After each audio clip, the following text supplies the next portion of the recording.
you. All right. So today we're going to talk about our proposed economic development initiative. We've gone beyond theory. We're getting into project design. Just as a little bit of background, those of you who will remember, we as a club, we got started by Karen and Michelle with such great enthusiasm, and then we sort of, took a step and said, well, what are we going to actually do?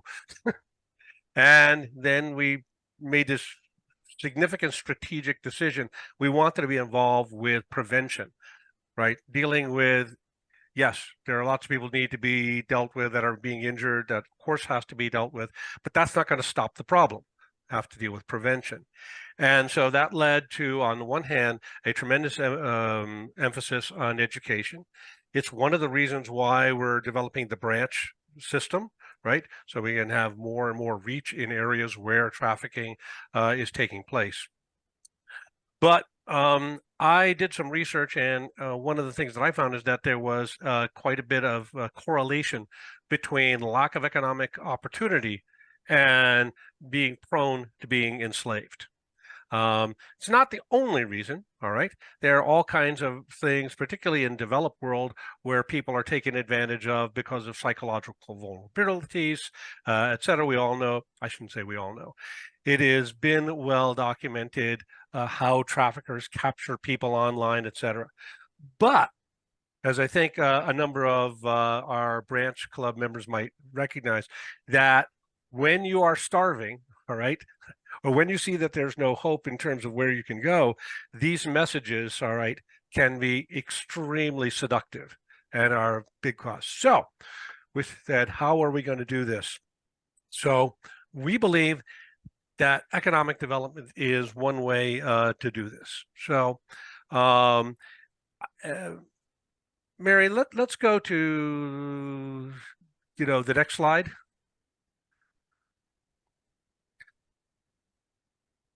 So here are the things that we want to really understand, all right? First of all, that economic development has to come from the ground up, not the top down. Wait, want to stop? Everybody is going to get a copy of the full report that I have given the proposal to the board, okay? So fine, take notes if you want, but everybody is going to be sent this and is going to be asked for comments and suggestions, reactions, etc. This is a big project, and it's going to take a long time. All right. And if there's one thing that we have to have as absolutely the ground basis, it's humility. It's like so many people have been doing things. So many people have been trying things.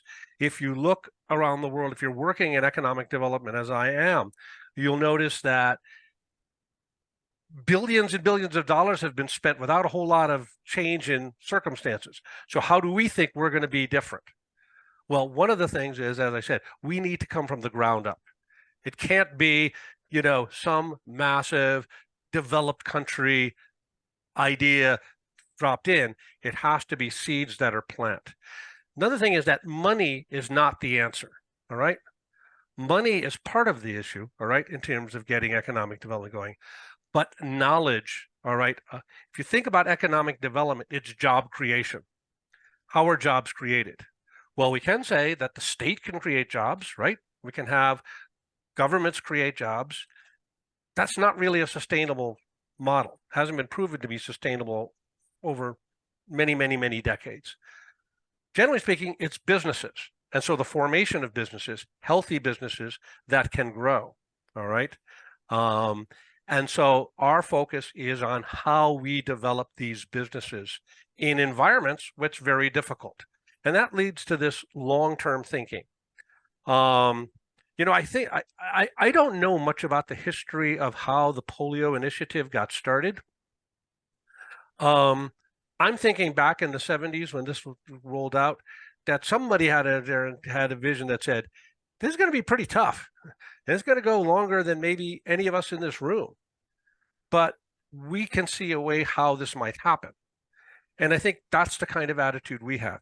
We can't expect a lot of short-term successes. In fact, what we're probably going to find is a lot of short-term failures that we're going to learn from and we're going to use to adjust and change. So I live close to the mountains here in New Mexico. I do a lot of hiking. And one of the things you see when you go in the mountains is you'll be going on and you'll see in a, you know, there's all kinds of rocks and things. You'll see a little crevice. You'll see this like little shoot that's showing up. It's like, wow, that's little thing, whatever it is trying to grow in a freaking rock. All right. How does that going to work? Then you go climb up a little bit higher and you see these trees. All right. These trees that are there, and they are like massive trees and their roots are all digging into the rock, right? And they're breaking up the rock and they're breaking up that mountain.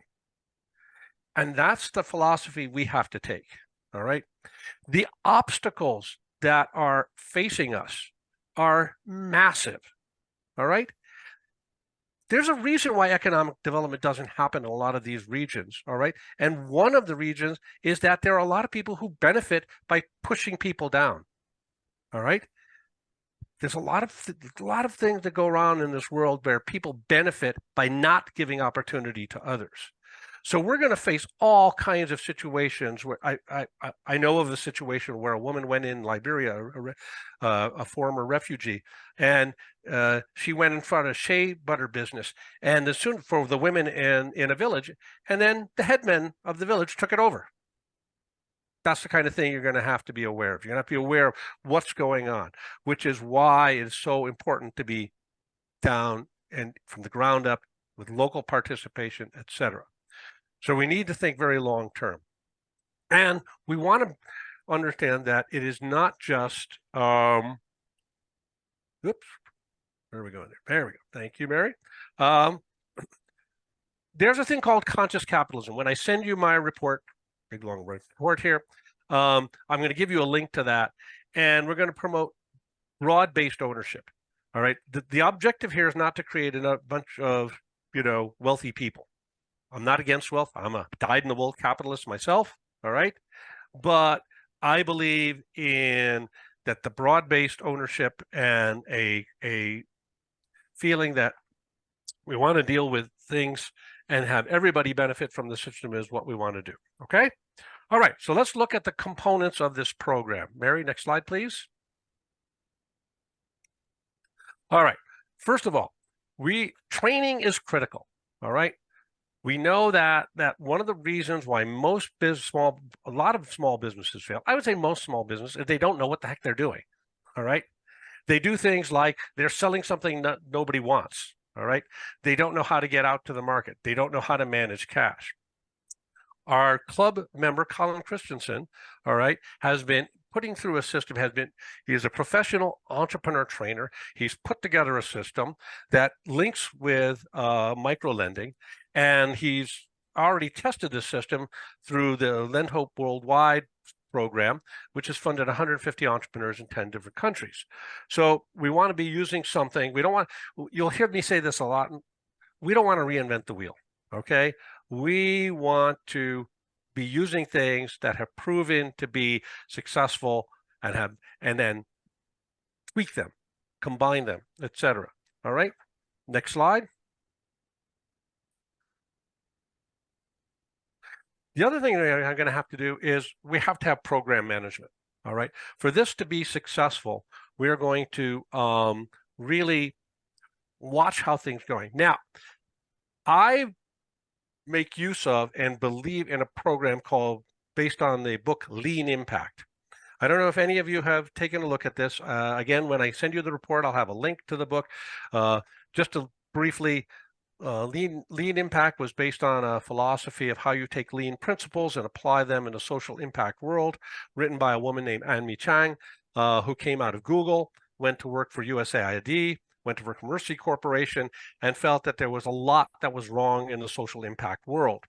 And her philosophy is essentially you have to go really slow to begin with, right? You have to really test things. You have to be very small. And then once you've really figured out what the model is, if you've done your homework up front, you've got something that is scalable and has enough market to go to. Well, we know that we've got enough market to go to. We're not sure quite yet, all right, whether we are going to be able to actually create something that is workable, and that's what we're going to have to be testing. And that's what the program management is all about, is measuring the results, seeing what we're doing, monitoring, documenting what we're doing so that we end up with something that is replicable. Mary, next slide. Finding the right people to who we're going to work with is going to be really critical. All right.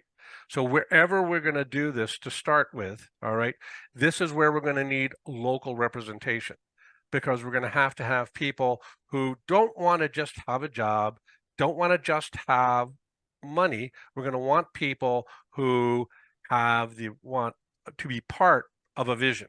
And we have to make sure that they have a learning attitude. Next slide. We are going to need a lot of support. So let's assume Colin and I have been talking about an initial test that we could get done within a year, just to do a proof of concept, or let's say a prototype. So let's say you go to a next phase, you say, okay, we're going to go and now we want to try this over maybe 3 or 4 different areas to see if the lessons that we learned from one area could be applicable to others. Well, now you're starting to get involved with a geometric increase in the amount of assistance you're going to have in order to be able to pull something like this off. This is where club engagement is important. This is where people who know people, who can bring people who might be interested and take part of this, is going to be critical, because we're going to need instructors, people who can do actual hands-on sort of business training. We're going to need trainers of trainers. Okay, we're going to need people who can do more of the program management type of things. So we're going to absolutely need more people in order to be able to pull something like this on. Next slide. Measurement, as Michelle and Karen know, it's one of the things that I am really passionate about, is that you have to both measure things in qualitative and quantitative terms. You can't fool yourself and think that you're being successful. Next slide. And access to capital. This is, again, the key. So Colin and I had long conversations about this, because when I actually got started with my economic development work, I went to various people who were in the microloan industry and said, gee, shouldn't we be providing some knowledge to these people you're giving money to? Just a little bit of background. I've done business consulting in the small business world for over 40 years. Okay. So I've got a pretty refined sense of how you take best practices and scale them down, all right, to small business and make it work. And I got this attitude from the micro lending organizations that I approach with: that's not our job. We don't do that. We're lenders. We give money. And that's just not going to work. All right. It's not going to work given the challenges that people are going to come up with trying to deal and create successful new business concepts in very difficult environments. So we have to have the knowledge, but we do have to have the capital. Just because you have the knowledge doesn't mean capital is not important, all right? And having capital gives you a tool with which to then hold people accountable. In other words, if you say, I don't know if any of you have a lending background, but it's very common among business lenders to have covenants, like, you have to give me financial statements, you have to give me information, you have to give me certain things in order to get the next piece of financing that you're going to get. So it allows us to build an accountability feature, all right? And if we take the best features of microlending, of the most successful, socially impactful microlenders, all right, then that also helps create a sense of community and a sense of community responsibility. Next, Mary. All right, so as I said, we're going to start small. We want to be limited. We're probably going to do 1, maybe 2 areas max to begin with. We have to find a place. We have to find a local partner, which ideally is going to be a local Rotary Club. We need that location to definitely be an area where we know trafficking takes place. All right. And this is going to be what our initial test is. Next slide. This is what it looks like. We're going to create the curriculum. This will be an adjustment of what Colin has already done. We look at a location, find a local partner, we recruit trainers, mentors, we train them, we look at entrepreneur candidates, we do initial trending, funding, blah, blah, blah. You could read the slide, okay? That's what the implementation is going to look like for this particular test, okay? Next slide. All right, what's next? We need to test this concept in theory. All right. There are so many people out here who have done economic development in various ways, shapes, or form. We are absolutely foolish to think that we know this and can just walk out and do this. So I will be sending out, or Mary, we will distribute to everyone the write-up on this plan. And we're going to ask you, be brutal, be blunt, say, we've tried this, it doesn't work for this, and this reason. Or have you thought about this? Or have you thought about linking up with this organization? Have you thought about any number of things, right, that can help us come and refine what we're doing? By the way, we are not married to the idea of it's invented here. If there are organizations that are already doing what we want to do and have a successful track record, we would rather partner with them than reinvent something from scratch. The important thing is to promote and start getting success and start planting these seeds. So once you guys look at it, if you know of other people and say, hey, Michael, Colin, you should talk to so-and-so. You should show this to this one. We want the broadest audience possible in order to be able to get the feedback before we build our detailed implementation plan.